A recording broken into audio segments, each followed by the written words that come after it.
Okay, so this is a pretty crazy story that I'm going to be covering. There's going to be a good amount of detail to this one, which is also extremely interesting.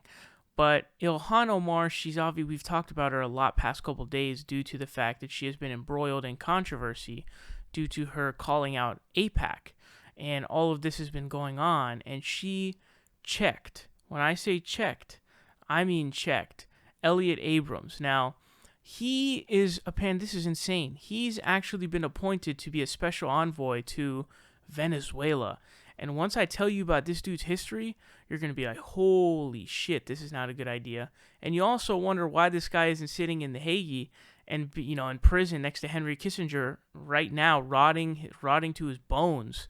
You'll really wonder that in a second. But Ilhan Omar was questioning him, and it's going to get heated. On February 8th, 1982, you testified before the Senate Foreign Relations Committee about U.S. policy in El Salvador. In that hearing, you dismissed as communist propaganda report about the massacre of El Mozote, in which more than 800 civilians, including children as young as 2 years old, were brutally murdered by U.S.-trained troops. During that massacre, some of those troops bragged about raping a 12-year-old girl before they killed them. Girls before they killed them. You later said that the U.S. policy in El Salvador was a fabulous achievement. Yes or no, do you still think so? From the day that President Duarte was elected in a free election to this day, El Salvador has been a democracy. That's a fabulous achievement. Yes or no, do you think that massacre was a fabulous achievement that happened under our watch? That is a ridiculous question, and I yes will not or no? No.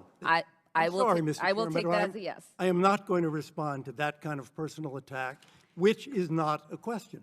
Yes or no, would you support an armed faction within Venezuela that engages in war crimes, crimes against humanity or genocide, if you believe they were serving U.S. interest, as you did in Guatemala, El Salvador, and Nicaragua?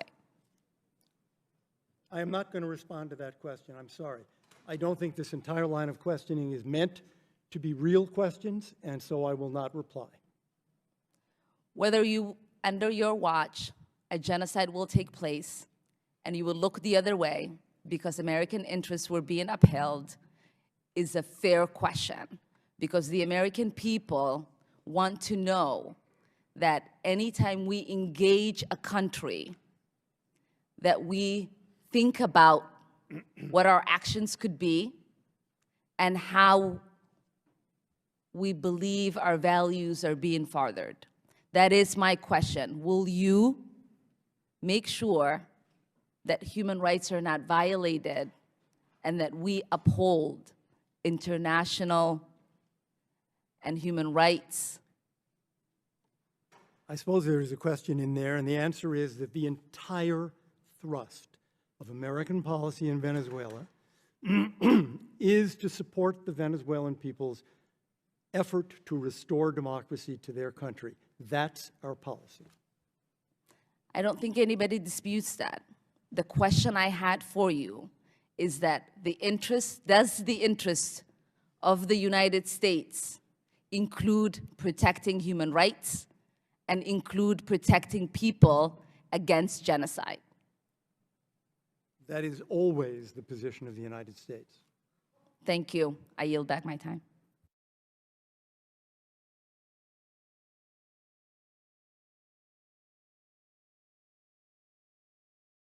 Big time props to Ilhan for doing that. I was actually really, really impressed and taken aback by that. That was probably more impressive than any questioning I've seen from AOC so far, or anything I've seen from AOC so far. So really big thumbs up to Ilhan there, man. But so getting into the issue at hand here, this guy should be rotting in prison for the rest of his life. And he should have been convicted on war crimes. But basically, he was part of the Reagan administration. He was actually convicted on 2 counts, I believe, misdemeanors for lying to Congress about the Iran-Contra affair. because he was covering up, and this wasn't the only thing he covered up, but he was covering up all of the different shit that was going on that had to do with the Iran-Contra scandal, because the Contras were all over Latin America. They weren't just in one country. So they were in El Salvador, they were in Guatemala, they were in, Nicaragua, they were in all these different countries.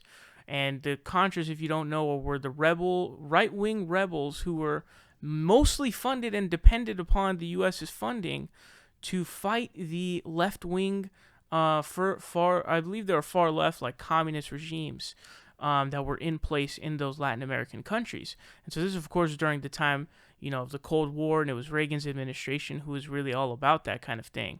And so he was doing really horrible shit. And so the Iran-Contra scandal was Congress had banned him from providing any more money and supplies to the Contras in Latin America. And what he did was he circumvented that by selling arms to the Iranians, taking that money, and then funding the Contras with it. So he basically he defied Congress, sold weapons to Iran, which had just previously had the hostage crisis not all that long ago, and then you are giving money to the Contras, which was banned by Congress, and the Contras are insanely horrible people. So they're basically funding like these, I don't really know these are basically like ISIS type gangs, and there's no other way to put it. Okay, so she references in there the Mosote massacre, and in this one, there were 800 civilians who were killed in this massacre. It was really, really horrifying how bad it was. But I'm going to read you guys a little bit about this. But it says, it goes on to say, El Mozote consisted of about 20 houses on open ground around a square. Facing onto the square was a church, and behind it a small building known as the Convent, used by the priest to change into his vestments when he came to the village to celebrate Mass. Near the village was a small schoolhouse. Upon arrival, the soldiers found not only the residents of the village, but also campesinos who had sought refuge from the surrounding area. The soldiers ordered everyone out of their houses and into the square. They made people lie face down and searched them and questioned them about the guerrillas. They then ordered the villagers to lock themselves in their houses until the next day and warned that anyone coming out would be shot. The soldiers remained in the village during the night. So this is the Salvadoran army in El Salvador. And this Salvadoran army was backed by Ronald Reagan and the U.S. They backed them. They were giving them funding, and they backed them. So here is what it says. This is, and by the way, this kind of gets graphic. So if you don't want to hear that kind of thing, stop now. But it says, early the next morning, the soldiers reassembled the entire village in the square. They separated the men from the women and children and locked them in separate groups in the church, the convent, and various houses. During the morning, they proceeded to interrogate, torture, and execute the men in several locations. Around noon, they began taking the women and older girls in groups, separating them from their children, and machine gunning them after raping them. Girls as young as 10 were raped, with soldiers reportedly heard bragging about how they especially liked 12-year-old girls. Finally, they killed the children at first by slitting their throats, then by hanging them from the trees, with one child as young as 2 years old. After killing the entire population, the soldiers set fire to the buildings. Man. And then they went on to the village of Los Toriles and did more of that massacring. And this was the Salvadoran army that was backed by the United States, the Reagan administration, and the United States government. They were backed by them. Okay? And then after this had happened, this guy, Abrams, was trying to, and it was the U.S., they were trying to, and Reagan was doing this too. They were literally trying to lie about it to make it look like, oh, this is just commie, pinko propaganda that's being used. This is a lie. And so they actually ran with that, and it ended up being kind of effective in this basically, whitewashing is what it's called, of this story. And it actually ended up, working for a while.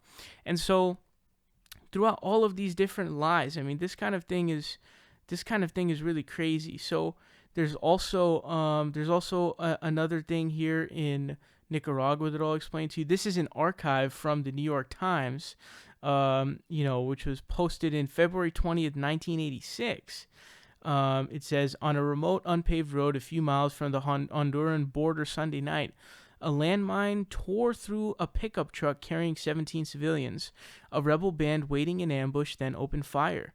5 women ranging in age from 28 to 70 were killed. A Swiss agronomist who had worked in the area for 3 years also died. It says the motive for the attack was not clear. Rebels often operate in the border area, but they apparently attacked the truck at random. So it says in recent months, according to interviews conducted in several parts of Nicaragua, rebel bands have carried out attacks in which civilians had been killed, kidnapped, robbed, or otherwise abused. Government soldiers have also been accused of abuses. And it's just, these were death squads, essentially, that were being supported by the United States government. These Contras would just kill people on sight, and just mass murder civilians. These groups and government and armies like the Salvadoran army that was supported by the United States, that massacre was insane, dude. You're talking about, there's no other comparison than what ISIS does, except on a way bigger scale. And the resulting violence, and by the way, there's still massive problems in Latin America that have resulted from that today, but the amount of total deaths that have been caused by that are insanely high. I think the Guatemalan Civil War alone, I forgot which one it was, is like between 100 and 200K people dead in that war. So we really fucked up their areas. And so this guy was convicted on 2 counts of lying to Congress, but that was only because he entered a plea deal because he was being ready to basically be charged with multiple indictments. So he was in big trouble. But what ended up happening was he ended up getting pardoned by George H.W. Bush right when he was leaving, when he lost to Bill Clinton.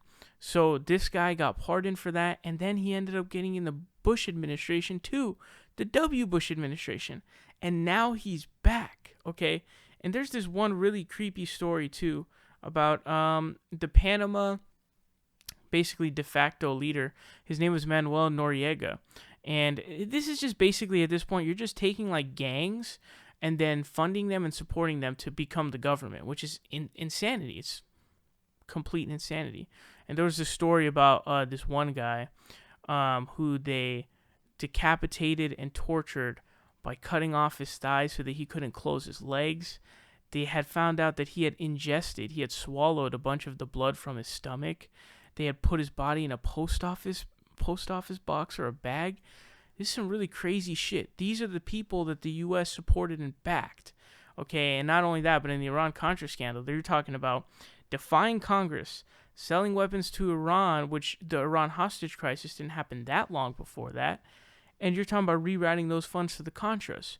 This is one of the craziest shits I've ever read about my entire life. I really recommend you read more about it. But the fact that this guy hasn't been tried for war crimes and put in prison for the rest of his life, among Henry Kissinger, who dropped a shit ton of bombs on Cambodia, it's really insane. This is one of the most disgusting people ever. And he is now the special envoy for Venezuela. What? And you know what I hate about this shit too? This guy is somebody who should be like in jail, in prison, right? But like, for example, like when you have people like John McCain and all these other Republicans, and even Democrats for that matter, who voted for the Iraq War, for example, why do we still take their word for anything? Like, not only were you were wrong on a monumental level, and for some reason we keep these people in our sphere. This guy shouldn't be working in government. This guy should be rotting in a prison. That's what this guy should be doing because of all the shit that he's done, where he's funding this. He called the El Salvador mission fabulous. It was a fabulous success or something like that. And dude, you're talking about, I just told you about the Mosote massacre, dude. Like, you fucking kidding me? You kidding me, man? This is insane, dude. The Reagan administration was really fucking horrible, especially in Latin America, by funding the Contras and all these death squads and shit. Really, really horrifying stuff. By the way, I read that the Salvadoran army in, I believe it was 2011, had formally apologized and asked for forgiveness for what they've done, for what they did in the Mosote massacre. So it's just, this is really crazy. I really can't believe this guy is there because he should be in prison. He shouldn't be working in the government. I mean, it's one thing to be just a civilian in normal life. This guy's working in the government, and he should be rotting in a prison. This was insane. So big time props to Ilhan for doing this. This takes a lot of courage, and dude, she's really showing up, and I'm really impressed.